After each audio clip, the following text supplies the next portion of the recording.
Iniciando transmisión en vivo.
Hola a todas y todos, muy buenos días. A nombre del Centro de Perfeccionamiento, Experimentación e Investigaciones Pedagógicas, CPIP, del Ministerio de Educación de Chile y la Fundación Educacional Seminarium, les damos la más cordial bienvenida a una nueva charla online a un clic, en la cual queremos entregar contenido de calidad para toda la comunidad docente del país y de toda la región de Latinoamérica.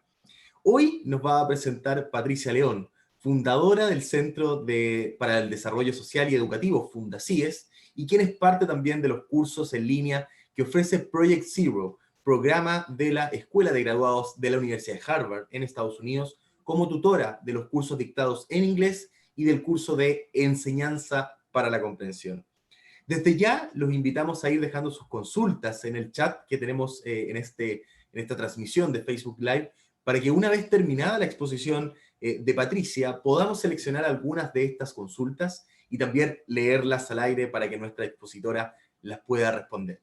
Como también los invitamos a ingresar a la página www.fundacionseminarium.com, donde van a todos ustedes poder inscribirse para recibir la presentación que vamos a estar viendo en este instante. Así que ya lo dije, www.fundacionseminarium.com, para que puedan inscribirse para recibir el material que hoy vamos a estar viendo. Dicho esto, damos la palabra a Patricia León, a quien por lo demás agradecemos muchísimo por estar con nosotros, con toda la comunidad educativa de Chile y Latinoamérica. Bienvenida, Patricia. Muchas gracias, Edmundo. Pero primero que todo, no me veo, ni te veo a ti. ¿Ustedes sí me ven? Nosotros te vemos perfecto, Patricia, no te preocupes. Estamos súper bien. Ah, bueno, entonces, bueno, bienvenidos a todos. No veo a nadie, solamente mi PowerPoint, pero bueno, haré lo mejor. Primero que todo, muchas gracias por esta invitación. Me place muchísimo estar con todos ustedes y en unos momentos tan difíciles como los que estamos viviendo con esto de la pandemia. Les deseo lo mejor para todos y para sus familias y que estén a salvo, ¿ok?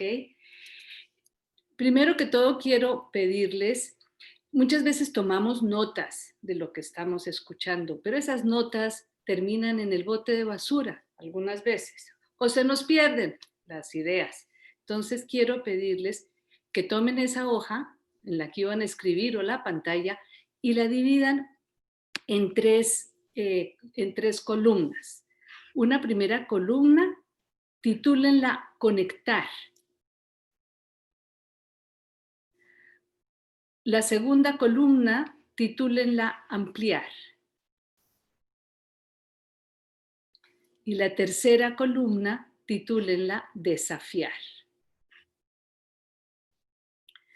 Entonces, cuando ustedes escuchen algo, ya sea que yo he dicho o alguna pregunta que venga por parte de ustedes, y ustedes se conectan con eso, es una idea que ya conocía o que está usando o que le llamó la atención, pónganlo en conectar. Escriban la palabra bajo la columna conectar. Si escuchan algo que no habían escuchado antes o algo que ustedes pensaban iba por otro lado, pónganlo en la columna ampliar. Y si de pronto escuchan, ay, Patricia, suena lindo lo que está usted diciendo, pero ¿cómo lo hacemos con 40 muchachitos? Pónganlo en la columna desafiar. Y periódicamente yo voy a hacer un pare en la charla y digo, bueno, ¿qué conexiones quieren compartir? Ustedes en su chat lo escriben y a mí alguien me lo hace llegar. Lo mismo con ampliar, las ampliaciones que hagan y los desafíos que se presenten. ¿Listos? Primero que todo, yo no puedo ganar gracias con avemarías ajenas. Las ideas que voy a compartir con ustedes son ideas que provienen originalmente de Project Zero, y no solamente de Project Zero, de personas, de educadores anteriores, pero que hemos venido construyendo sobre esas ideas. Y lo que yo voy a compartir con ustedes también ha sido como la construcción que hemos hecho nosotros a raíz de todas estas ideas. El Project Zero es una organización de investigadores de la educación que forma parte de la Escuela de Graduados de la Universidad de Harvard.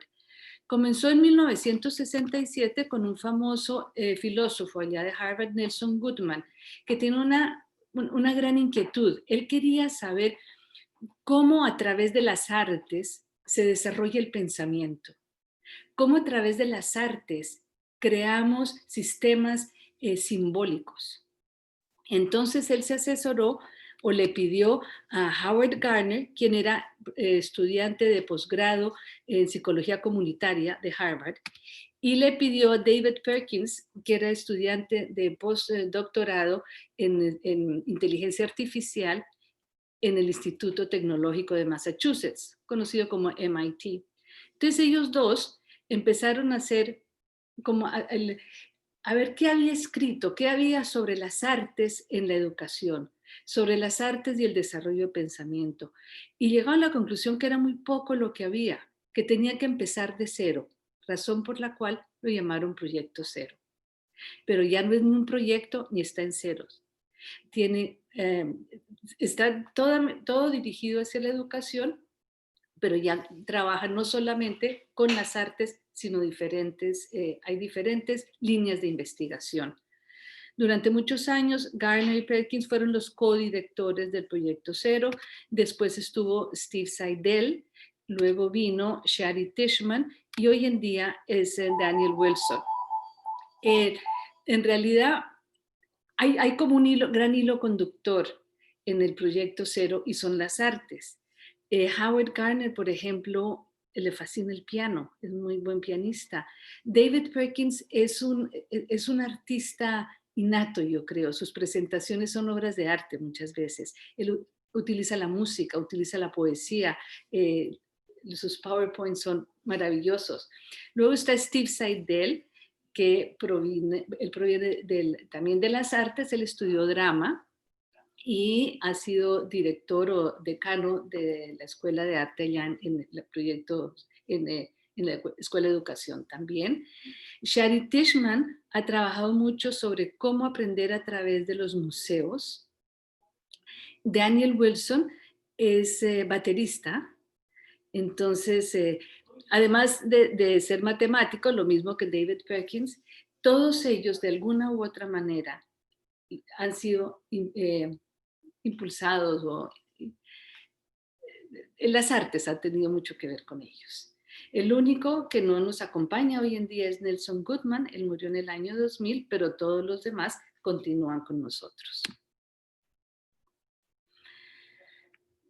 Hablando de mi propia experiencia, durante 11 años yo fui directora del Colegio Rochester en Bogotá, Colombia, y había fundé un colegio para niños de la calle, el Colegio Anexo San Francisco de Asís. Y en ambos sitios, mi gran objetivo era el desarrollo autónomo de las personas, de los estudiantes y de nosotros como adultos.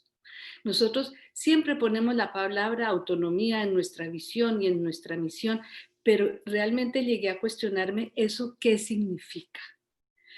¿Qué significa? Y tomé lo que decía Jean Piaget sobre autonomía, la capacidad del individuo de gobernarse a sí mismo, teniendo en cuenta el punto de vista de quienes nos rodean. Cosa tan importante para ayer, para el hoy y para el mañana. Para mí, la autonomía se convirtió como la opción de la escuela, la opción educativa. Y tengo que darle mucho crédito a Constance Camille, con quien tuve la oportunidad de trabajar un par de veces, y ella tiene un gran escrito que se llama La autonomía como opción educativa, y ella habla ahí de una autonomía moral y una autonomía intelectual. Después tuve la oportunidad de estar en Harvard como visiting scholar, profesora invitada, y estuve con Robert Selman, y ahí fue donde surgió todo también de la autonomía social. Entonces reconozco que la escuela, la obligación de la escuela es desarrollar la autonomía intelectual, moral y social de nuestros estudiantes. A mí no me llegan a la escuela cabecitas con paticas. A mí me llegan seres que tienen un cerebro, que tienen un corazón, que tienen unos sentimientos, que tienen un cuerpo, que de alguna manera tenemos que ver en su totalidad para poder desarrollar y trabajar en esos 3 tipos de autonomía. La autonomía, al igual que la comprensión, nunca se alcanza en su totalidad. Entre más autónomos somos, más conscientes somos de nuestras acciones heterónomas. Estando yo en todo este proceso de desarrollo de autonomía, llega a mis manos el marco de la enseñanza para la comprensión, desarrollado por el Proyecto Cero. El marco me ayudó a entender que para poder trabajar en lo de la autonomía había que desarrollar el pensamiento. Y había que desarrollar el pensamiento no solamente en la parte intelectual, sino con el papel que jugaba el desarrollo del pensamiento en nuestras acciones morales y en nuestras acciones sociales, en la interacción con el otro. Entonces, y era pasar de un conocimiento a una comprensión. Y entre eso, después con el tiempo, surgen otros dos marcos muy importantes, el de cómo hacer visible el pensamiento y cómo crear culturas de pensamiento en el aula. Porque esto sonaba muy bonito, pero vaya uno a ver cómo desarrollo yo esa comprensión, cómo desarrollo ese pensamiento. Todos hablamos del desarrollar un pensamiento creativo, un pensamiento crítico, pero ¿eso qué implica en el aula? ¿Eso qué implica en la institución? Entonces, de alguna manera, estos tres marcos, como dice David Perkins, nos ayuda no a encontrar la respuesta, nos ayuda a inventar respuestas. Son visiones de la educación, no son recetas de cocina. Son visiones de la educación que nos ayuda a enfocarnos. Debemos pasar del conocimiento a comprender. Debemos hacer visible ese pensamiento. Debemos hacer visible lo invisible. Antes decíamos que en los objetivos comportamentales no deberíamos poner la palabra comprender, porque ¿cómo íbamos a hacer visible esa comprensión? Hay que hacerla visible. Hay que hacer visible a nuestros estudiantes y hay que hacer visible su pensamiento. Y como dice David Perkins, el aprendizaje es una consecuencia del pensamiento. Si en este momento hay alguien que quiera compartir alguna conexión, comprensión o desafío, ampliación o desafío, es el momento. Ahí en el chat voy a dar un minutico. Quien quiere escribir algo, puede poner comprensión tal, conexión tal cuestión o desafío esto. Y creo que Andrea es la que está mirando y me cuenta. Lo estamos viendo ahora, así que los invitamos de nuevo a ir comentando. Mientras te indico que desde dónde tenemos gente de Talca, de Peralillo, aquí en Chile, también de Puente Alto, aquí en Chile, tenemos gente de México, tenemos gente de Colombia con nosotros, de Iquique también nos están indicando ahí por el chat de Facebook que tenemos gente. Mira, ahí Verónica Isabel Castillo dice conexión, mapas mentales. Ok, bien. Camila Quirós, desafío, desarrollar la autonomía moral, social e intelectual en la escuela. Pero se puede lograr, se puede lograr. Ahí vamos a esperar una más, si te parece. Sí, una desde más. La Serena también, Purén, dicen que también están aquí en Chile. Ajá. Bueno, la gente sigue ahí participando, así que los invitamos de nuevo a seguir enviando sus preguntas y sus respuestas, sus preguntas y las respuestas a la interacción que Patricia nos está dando. Mira, Claudia, hola, te dice comprensión a través de los cuadros comparativos. Y Nelly Campos dice, desafío, ¿cómo hacer que fluya con simpleza la expresión de la comprensión? Es una pregunta, más bien. ¿Cómo hacer que fluya con simpleza la expresión de la comprensión? Muchísimas gracias a todos desde ya de que están participando. Ok, pues vamos a ver entonces cómo, ya les dije, son marcos, no son recetas, entonces no les puedo decir exactamente eso, pero sí invitarlos a reflexionar sobre la práctica. Yo no puedo cambiar a nadie, ¿ok? A la única persona a quien yo puedo cambiar es a mí misma. Y una manera para poder cambiar mi práctica es reflexionando sobre ella. Reflexionando sobre mi quehacer diario. ¿Ok? Entonces, cuando estamos hablando de cómo pasar de un conocimiento a una comprensión, cuando hablamos de conocimiento, es aquella información, aquellos contenidos, aquello que transmitimos al estudiante y que con frecuencia se queda en la transmisión y después el estudiante lo devuelve, ya sea en una prueba, ya sea en un escrito, ya sea una presentación oral. Yo quedo muy contenta, me lavo las manos como Pilato y hasta ahí llegó la cuestión. Es un conocimiento que no se utiliza. Pero cuando estoy hablando de comprensión, es cómo logro poner ese conocimiento en la acción. ¿Ok? Entonces, ¿qué es comprender? Comprender algo es ser capaz de pensar y actuar flexible y creativamente con lo que sabemos. ¿Para qué? Para resolver problemas, pero no los problemas que están al final del capítulo. Eso ya los muchachos se lo saben de memoria, no hacen sino enchufar la fórmula y resolvieron el problema. No, resolver problemas de la vida cotidiana. Ahí es donde viene la creatividad del maestro. ¿Qué le puedo pedir al estudiante que haga? Que sea, no necesariamente lo que va a encontrar en el libro, sino cuál es la situación que estamos viviendo a nivel social, a nivel político, a nivel económico, a nivel de salud. ¿Qué soluciones podemos presentar? ¿Cómo podemos resolver los problemas desde muy pequeños y problemas pequeños para los niños pequeños e ir aumentando el valor o la situación para que el muchacho cada vez tenga que ir más allá en su pensamiento? No sea simplemente de memorizar algo y resolver para que dar la respuesta correcta. No. Crear productos. Cuando hablamos de crear productos puede ser tan concreto como poder construir una mesa, que nosotros salimos del colegio no sabemos hacer nada a la hora de la verdad, o tan abstractos como poder crear ideas, hipótesis, nuevas hipótesis, llegar a nuevas teorías, etc. Y lo más importante también, cómo podemos interactuar con el mundo que nos rodea. Si algo nos ha enseñado la pandemia, es que la educación tiene que cambiar. La educación, nosotros, es tal vez de las cosas que más difíciles. Yo siempre decía que la educación es como un elefante y nosotros somos como hormiguitas que estamos en las patas del elefante tratando de moverlo. Pero una cuestión, la educación ya no puede ser simplemente la transmisión de información. Lo más importante que ofrece la educación y lo más importante que tiene la escuela es esa interacción.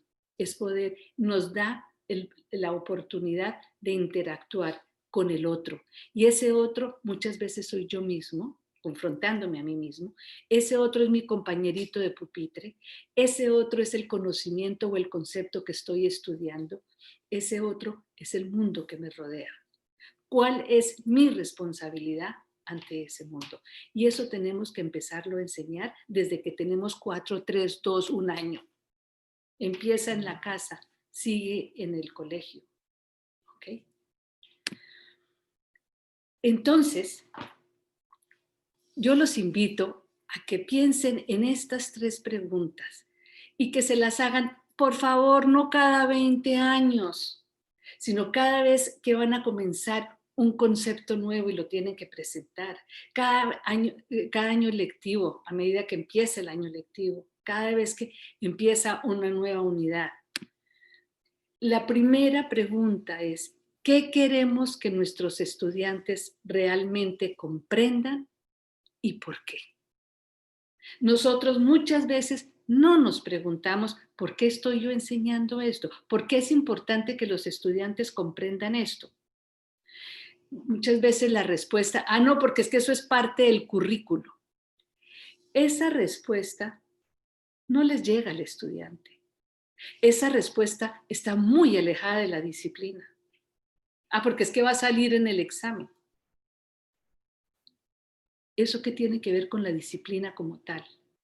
Preguntémonos realmente por qué es importante. Una de las mayores o del mayor tiempo que debe gastar un maestro es pensando, y ojalá lo piense con otros, no solamente él solo, con otro o con otros, de esto, de todo este contenido que tenemos aquí, ¿qué es lo que realmente vale la pena enfocar enfocarnos y poner nuestra energía. ¿Qué es lo que realmente valoramos? Una segunda pregunta es cómo podemos involucrar a nuestros estudiantes en la construcción de estas comprensiones. Es decir, ¿qué le voy a pedir al estudiante que haga para que logre esas comprensiones? No me interesa tanto qué es lo que yo como maestro voy a hacer. Me interesa es yo como maestro qué le pido al estudiante que haga. Me acuerdo cuando fui rectora del colegio, una de las cosas que más me aburrían era cuando llegaba el que había que evaluar a los profesores y entonces había unos formatos de evaluación. Siempre he odiado los formatos de evaluación. Discúlpenme, porque seguramente me van a pedir que evalúe o les van a pedir a ustedes que me evalúen. Oye, no sé. Pero entendí que no era llenar un formato, era invitar al maestro a mi oficina. Sentémonos y con una tacita de tinto, de café, tinto no es el vino, es el café negro, una tacita de café, muéstreme qué le pide usted a sus estudiantes que haga. Entonces el maestro venía con los trabajos de los estudiantes. Esa era la mejor forma de evaluar. Eran trabajos repetitivos y memorísticos. Había pensamientos, era obvio el desarrollo del pensamiento del estudiante ahí. O a veces, tráigame por favor, por ejemplo, si en un ensayo, el primer borrador, no de todo el ensayo, pero del una hoja, la primera hoja del ensayo. ¿Cómo la fue cambiando? O es el maestro que dice para dentro de un mes que escribir un ensayo sobre tal cosa.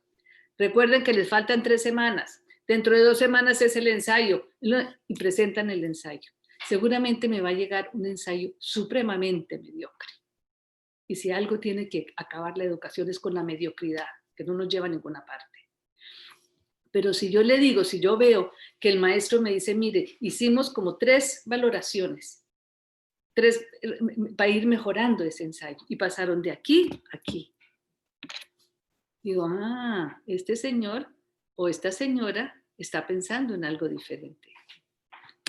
Y una tercera pregunta, que es como no la piedra en el zapato, es como la roca en el zapato, es cómo vamos a saber nosotros como maestros y ellos como estudiantes que sus comprensiones se desarrollan. Ahí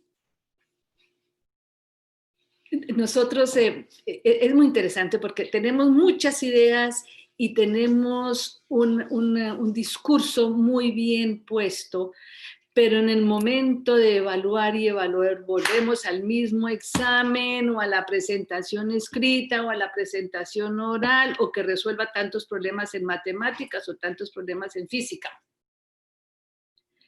Como si nosotros pasáramos por la vida presentando exámenes y haciendo escritos o presentaciones orales.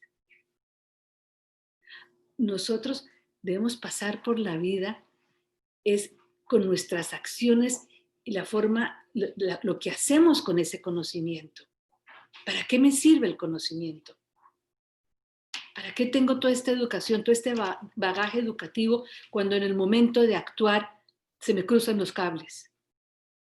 ¿Cuántas veces no decimos, ay, si lo hubiera pensado, hubiera actuado diferente?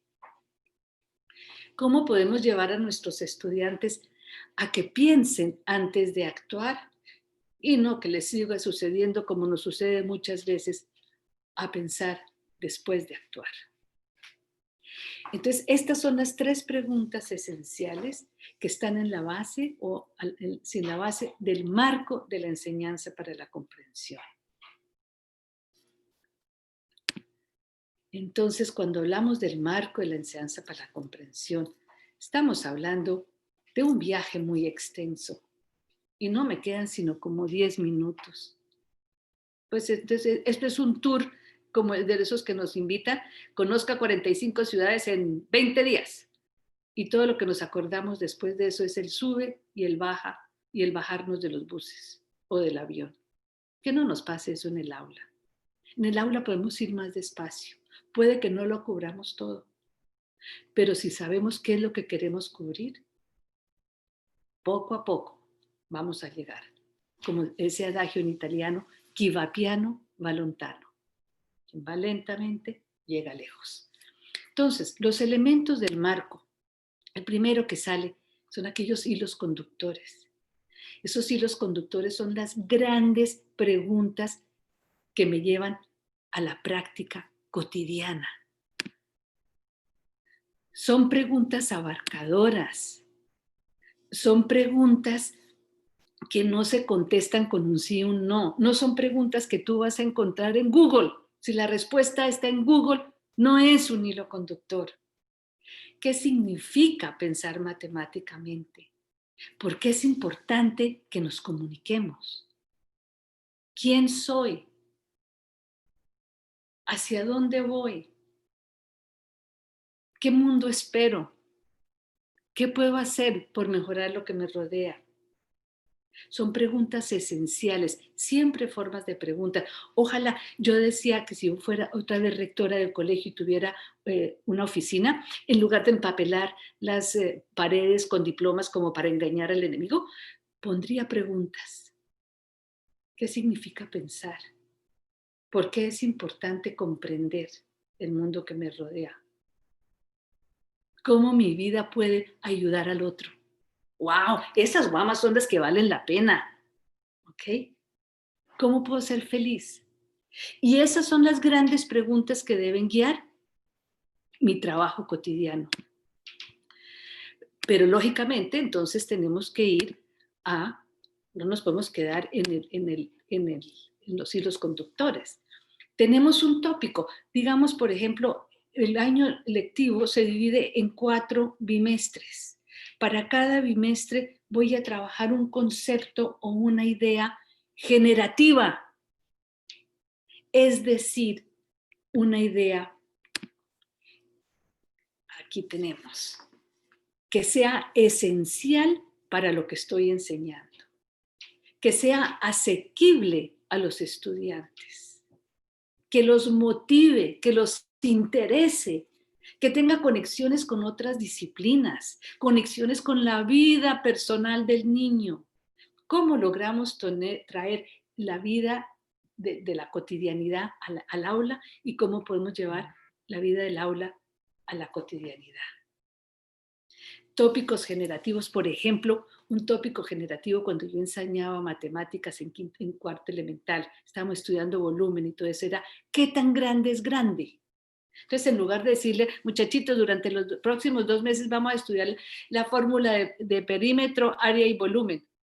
Emocionantísimo para los niños. Pero si yo llego y les digo, ¿sabe qué? En estos 2 meses vamos a tratar de entender qué tan grande es grande. Chévere, ¿verdad?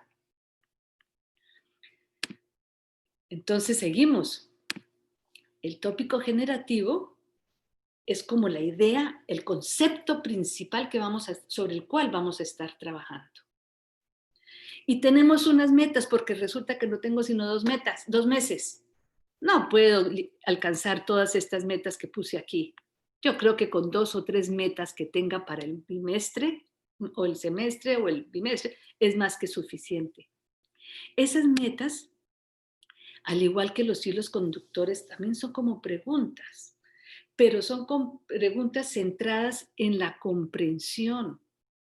Son preguntas que los estudiantes saben, nos muestran el horizonte hacia dónde vamos.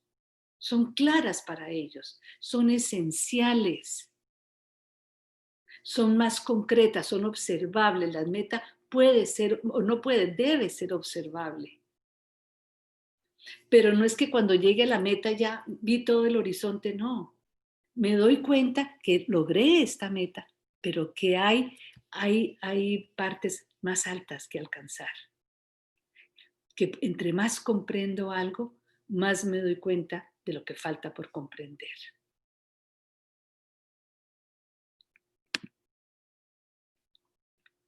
Después, entonces, estos 3 elementos que hemos mencionado, los hilos, las metas y el tópico, que en realidad los hilos y la meta conforman un elemento, son 2 elementos que están muy dirigidos a la primera pregunta.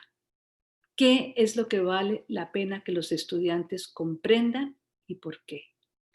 La segunda pregunta, ¿qué le vamos a pedir a los estudiantes que hagan? Volvamos a mirar eso.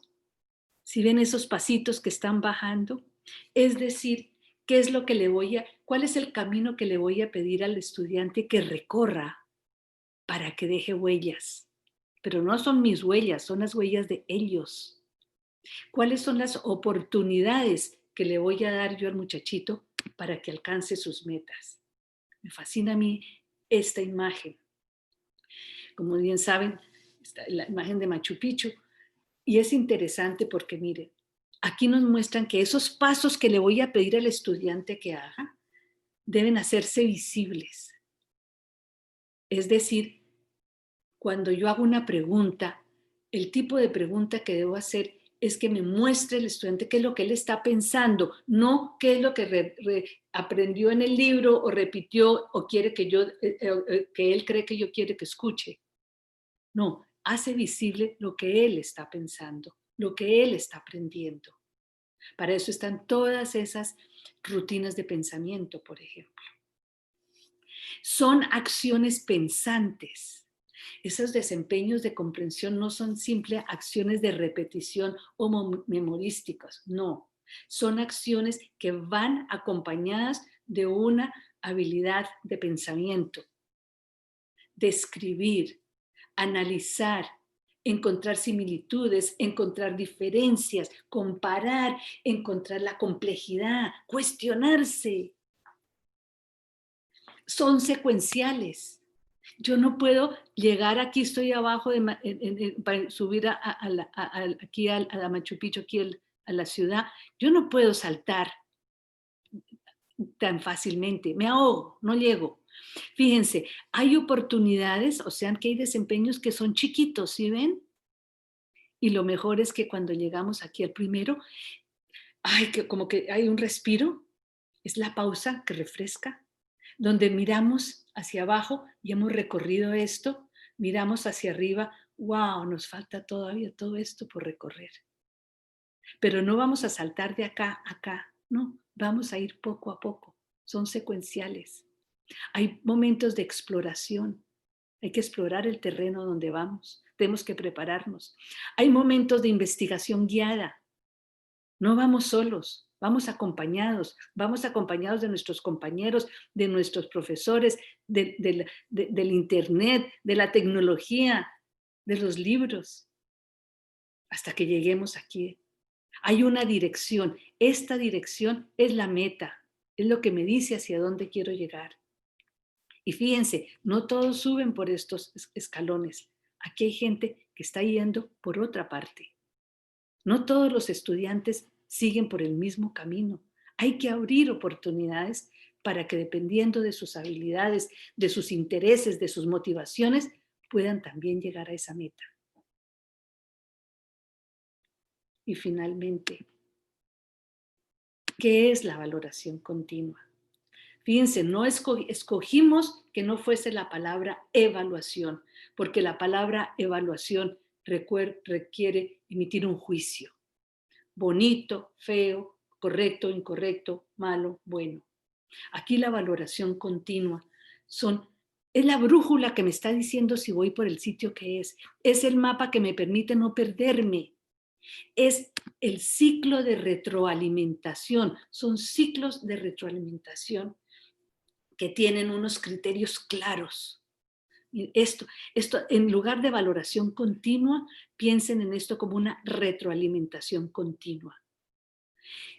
Es lo que le permite al estudiante mejorar el trabajo que ya está haciendo, porque por bien que estemos haciendo algo, siempre hay cabida a mejorarlo. Entonces, es esa retroalimentación. Perdón, ¿no? Son ciclos de enseñanza-aprendizaje, ¿ok? Son herramientas. Mira, aquí en la base de eso es si tenemos criterios claros, el maestro no es el único que puede dar retroalimentación. Imagínense, usted tiene 40 muchachitos y la clase dura 45 minutos, ¿a quién va a retroalimentar? No, pero si hay unos criterios claros, ustedes van a empoderar a los estudiantes para que entre ellos mismos se ayuden, entre ellos mismos se retroalimenten, Que el mismo estudiante, en lugar, ay, está bien, profesora, me falta algo, o ¿cuánto saqué? No. No, ese tipo de alumnos no necesitamos. Tenemos gente que diga, profe, ¿sabe que yo creo que lo hice bien porque comprendí esto o hice esta comparación o encontré estas diferencias y estas similitudes? ¿Usted qué opina, profe? A mí me parece que lo hice bien o me parece que falta. No, hay algo que no entiendo muy bien. Entonces, por eso hay que tener criterios muy claros. Y la idea de retroalimentar es para poder mejorar la comprensión, lo que estamos entendiendo, lo que estamos haciendo. Para eso se requiere reflexionar. Se requiere tener unas herramientas, como las matrices, los portafolios, unas estrategias. Y algo que nos va a permitir ayudar esto muchísimo son esas rutinas de pensamiento que hacen el pensamiento y el aprendizaje visible. Entonces eso me permite saber y le permite saber al estudiante qué es lo que me falta todavía por entender o por comprender o por aprender. Nos vamos a ayudar entre todos.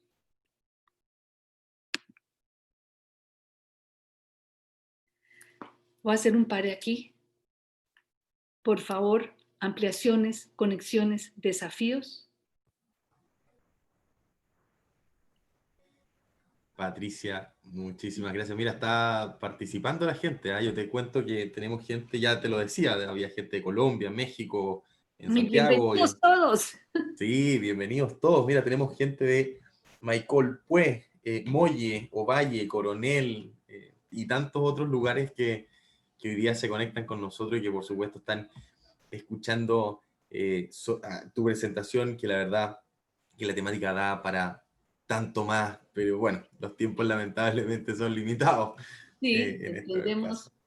Pero de todas maneras, un gusto compartir contigo. Mira, voy a leerte algunos de los comentarios y algunas consultas que la gente que está con nosotros nos hizo llegar. Mira, Alejandra Fritz pregunta, ¿cómo lograr fortalecer el mapa de la comprensión? Yo sé que algo comentaste, pero en el fondo, ¿cómo podrían? Porque entiéndase también que todas estas personas, desde los distintos contextos en los que se encuentran, viven realidades distintas. Entonces, ¿de qué manera, digamos, podríamos responderle a Alejandra Fritz, a quien por lo demás le damos las gracias por su pregunta? Sí, mira, hay un pequeño mapa de comprensión que se llama, y en realidad son ciertas habilidades de pensamiento. Ya habla de 8 habilidades muy sencillas, como que ya he mencionado: la descripción, el análisis, similitudes y diferencias, hacerse preguntas. Eso lo desarrollaron David Perkins y, como te digo, y Ron Richard, y es algo muy sencillo, pero lo importante es el tipo de preguntas que yo haga. Hemos dicho, y antes de eso, inclusive, es qué tipo de pensamiento necesito aquí, desarrollar aquí, qué habilidad de pensamiento requiere el estudiante para poder alcanzar este objetivo o para poder desarrollar este desempeño o esta actividad. ¿Okay? Entonces, eso es una cuestión de reflexión para el maestro. ¿Qué tipo de pensamiento necesita el estudiante en este momento o quiero desarrollar en el estudiante? Un pensamiento metafórico, por ejemplo. Un pensamiento creativo. Un pensamiento crítico. Un pensamiento lógico. Entonces, si yo sé más o menos hacia dónde quiero ir o qué necesita el estudiante para poder hacer esto, me va a permitir escoger, por ejemplo, cierto tipo de rutinas de pensamiento que me pueden ayudar a eso. Puedo conversar con otros para ver qué acciones o actividades podemos hacer para involucrar a los estudiantes. Y eso hay que trabajarlo con otros. No es, hemos dicho, esto no es de la noche a la mañana. Ay, perdón. Esto no se logra de la noche a la mañana, esto toma tiempo. Nosotros en Fundacies hemos venido trabajando durante muchos años estas ideas. Con María Jimena, que es mi compañera de colega y gran amiga, hemos hecho traducciones, hemos traducido algunos de los libros, hemos participado en algunos, en hacer visible el pensamiento, el de observar juntos el trabajo de estudiantes, ahí participamos. Hemos trabajado con Howard Gardner en lo de inteligencias múltiples y cómo hemos incorporado el tema de las inteligencias múltiples en todo esto. Entonces, no es algo como decía, no es una receta, no es que yo les diga, mire, si hacen esto y esto, no. La invitación aquí es a sentarse, a pensar con otros en cómo puedo mejorar lo que ya estoy haciendo bien. ¿Otras preguntas? Muchas gracias Patricia y por lo demás muchas gracias Alejandra por su pregunta. Mira, hay un comentario en realidad, mira, dice Verónica Castillo, dijo, y esto fue hace un ratito atrás, he experimentado el aula invertida para que las y los estudiantes expresen y visibilicen su pensamiento. Cuéntanos un poquito qué te parece, digamos. No, ese es el Flipped Classroom, es una de las metodologías que se están usando, que indudablemente yo no estoy muy familiarizada con ella, yo no lo he trabajado, entonces no puedo hablar al respecto, pero sí he oído hablar mucho de lo del Flipped Classroom. Lo importante es saber, es que por ejemplo, cuando hablamos de la enseñanza para la comprensión, no es una metodología. Es una visión de la educación que pone la comprensión en el centro. La comprensión del estudiante está en el centro. Entonces, aquí caben muchas metodologías. El Flipped Classroom es una de esas metodologías. Toda la cuestión por proyectos, el aprendizaje basado en proyectos, es otro tipo de metodología. Lo importante es que cuando usemos la metodología tengamos conciencia de lo que queremos. No es que el niño adquiere información, porque la información la tiene ahí en Google, sino que vaya más allá. ¿Qué va a hacer ese niño con esa información? Los exámenes son maravillosos, pero ojalá sea un examen donde el niño tenga acceso al internet, tenga el libro, porque oyendo a mis nietos me decían, no, Patricia, ahora entonces cuando es por internet, eso es facilísimo porque pues ahí la respuesta la buscamos y ahí nos va bien en la prueba. Y ellos creen que me dijeron, claro que eso no es como muy honesto, ¿cierto? Le dije, ¿cómo así? ¿Por qué no va a ser honesto si está ahí en el internet? Es usarlo, es saberlo usar. Le dije, lo que pasa es que tal vez el tipo de preguntas que les están haciendo no es la mejor pregunta, porque están esperando una respuesta exacta. Entonces, todo esto con las metodologías que estudiemos o que enseñemos, lo importante es tener claridad de que quiero ir pasar de un conocimiento a una comprensión, de una actividad de repetición memorística o repetitiva, a una habilidad de pensamiento. Eso es pasar de una acción, una actividad, a un desempeño de comprensión. Y tener conciencia que no podemos evaluar. La evaluación queda para el final, cuando ya sabemos que el muchacho ha ido mejorando su trabajo.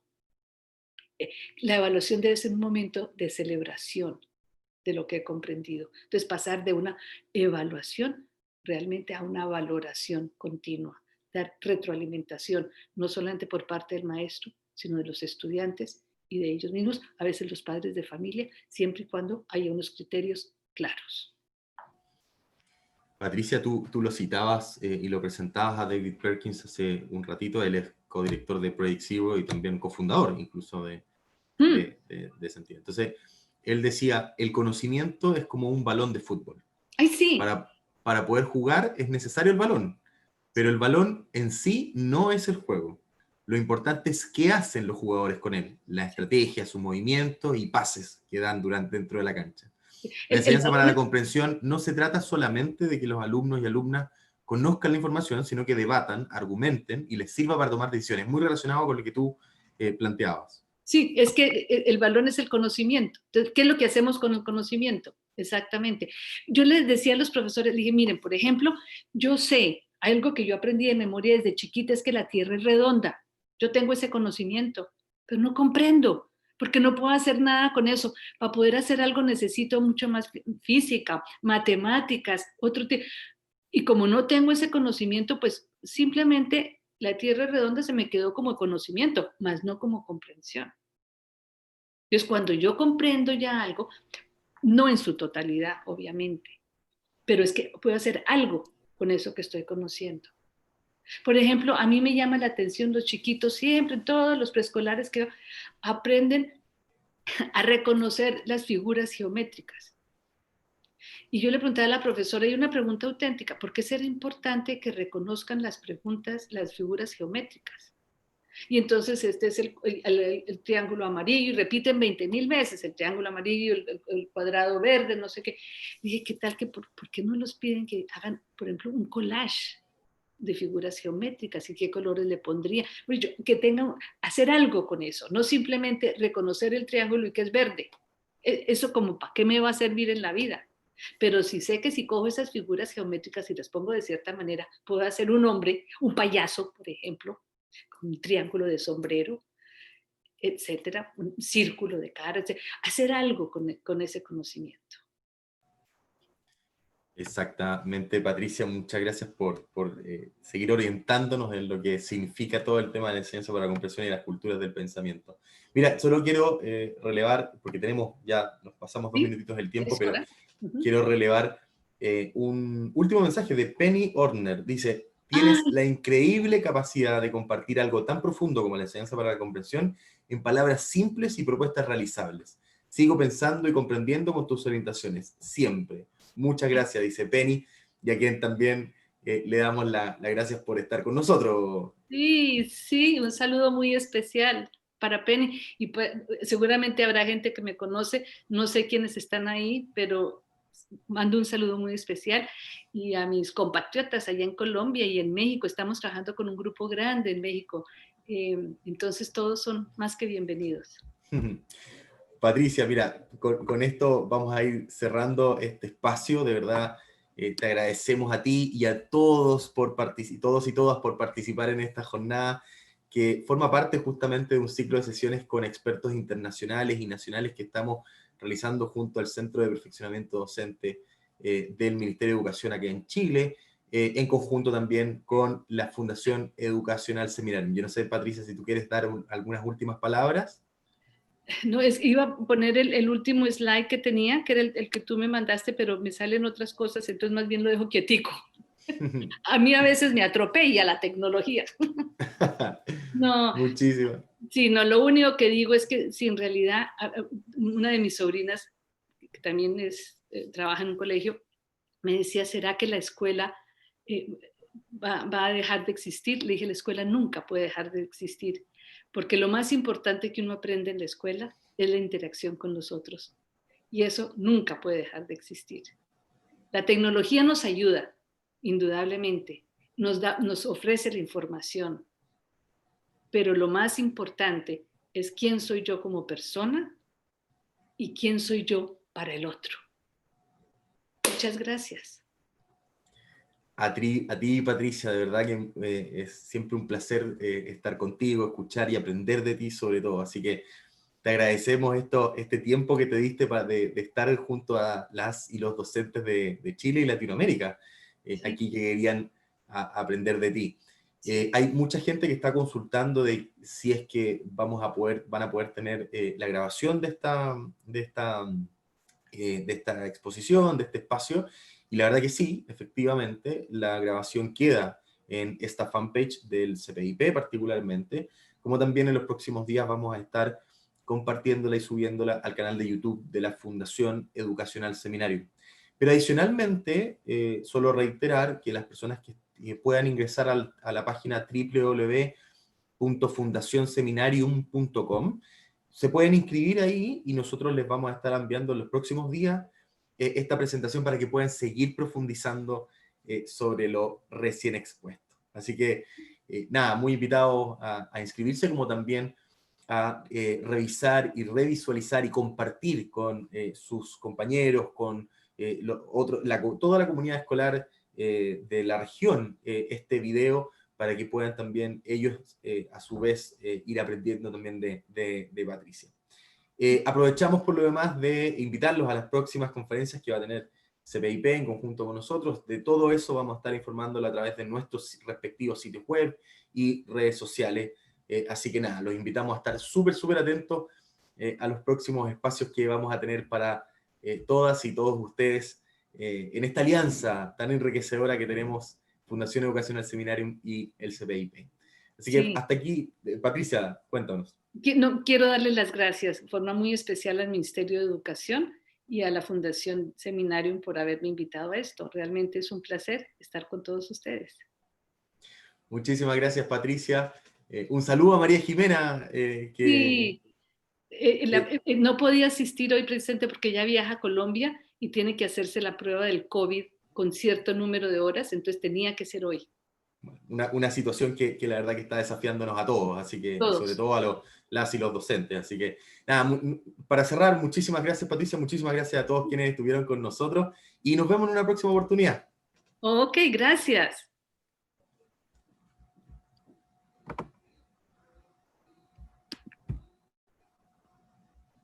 Ahí te estoy viendo.